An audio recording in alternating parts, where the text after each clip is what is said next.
നാമത്തിലായിരിക്കുന്ന എല്ലാവർക്കും എന്റെ വിനീതമായ കൂപ്പുകൈ. ഭാരത മണ്ണിലേക്ക് രക്ഷയുടെ സുവിശേഷവുമായി കടന്നു വന്ന ക്രിസ്തു ശിഷ്യനാണ് തോമസ് ലീഹ. സത്യത്തിന്റെയും ജീവന്റെയും വഴി തെരഞ്ഞെടുക്കുവാൻ ഏവരെയും പ്രേരിപ്പിക്കുന്ന വിശ്വസ്തനാണ് തോമസ് ലീഹ.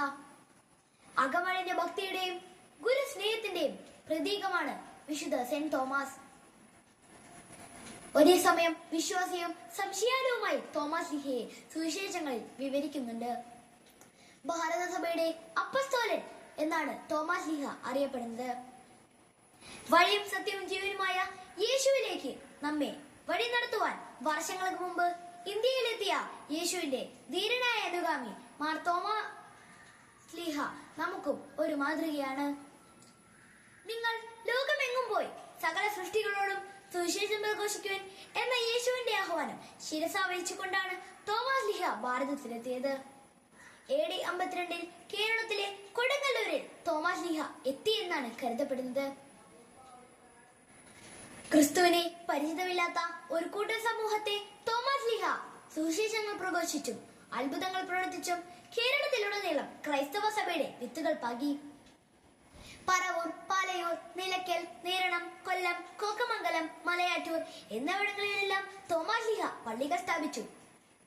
7 പള്ളികൾ എന്നാണ് ഇവയെല്ലാം അറിയപ്പെടുന്നത്. തിരുവിതാംകൂട് പള്ളിയാണ് അരപ്പള്ളി. AD 72 തമിഴ്നാട്ടിലെ മൈലാപ്പൂരിൽ വെച്ച് കുത്തേറ്റാണ് തോമസ് ലീഹ രക്തസാക്ഷിത്വം വരിച്ചത്. തോമസ് ലീഹയുടെ കബറിടം ഇപ്പോഴും മൈലാപ്പൂരിൽ ഉണ്ടെങ്കിലും ഭൗതികാവശിഷ്ടം ഇറ്റലിയിലാണ് സൂക്ഷിച്ചിരിക്കുന്നത്. ക്രൈസ്തവരായ നമുക്ക് വിസ്മരിക്കാനാവാത്ത ഒരു പുണ്യദിനമാണ് ജൂലൈ 3. നമ്മുടെ പിതാവായ മാർ തോമസ് ലീഹയുടെ രക്തസാക്ഷിത്വ തിരുനാൾ. ദുഃഖ്രാന എന്നാണ് ഇതിനെ നാം പറയുന്നത്. കേരളത്തിൽ ദുഃഖ്രാനയെ തോരാന എന്നും വിളിക്കപ്പെടുന്നുണ്ട്. തോരാന എന്നാൽ തോരാതെ പെയ്യുന്ന മഴ. ഇന്ന് ക്രിസ്ത്യാനികൾ പലവിധത്തിലുള്ള പീഡനങ്ങളും വെല്ലുവിളികളും നേരിടുമ്പോൾ നമുക്കും അവനോട് കൂടെ പോയി മരിക്കാം എന്ന് പറഞ്ഞ് മറ്റു ശിഷ്യന്മാർക്ക് ധൈര്യം പകർന്ന യേശുവിന്റെ ധീരനായ അനുഗാമി മാർ തോമസ് ലീഹ നമുക്കും ഒരു മാതൃകയാണ്. ക്രിസ്തുവിനെ പ്രതി ജീവൻ നൽകി ജീവൻ നേടുവാനുള്ള ആ വലിയ സ്നേഹത്തിലേക്ക് നമുക്കും വളരാം. സംശയത്തിന്റെ നിഴൽ മാറ്റിക്കൊണ്ട് തോമസ് ലീഹയെ പോലെ പൂർണ്ണ വിശ്വാസത്തോടെ എന്റെ കർത്താവേ, എന്റെ ദൈവമേ എന്ന് ഏറ്റുപറയുവാൻ നമുക്കും കഴിയട്ടെ. വിശ്വാസത്തിന്റെ പിതാവായ മാർ തോമസ് ലീഹയോട് ചേർന്ന് നമുക്കും സുവിശേഷ പ്രഘോഷണത്തിന്റെ ഭാഗമാകാം.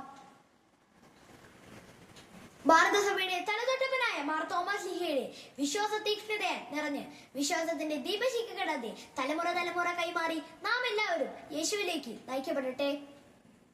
വിശ്വാസ പൈതൃകത്തിന്റെ കാത്തു സൂക്ഷിപ്പുകാരാകുവാൻ, സംവാഹകരാകുവാൻ, സുവിശേഷ പ്രഘോഷകരാകുവാൻ, സുവിശേഷമാകുവാൻ നമുക്ക് കൃപ ലഭിക്കട്ടെ.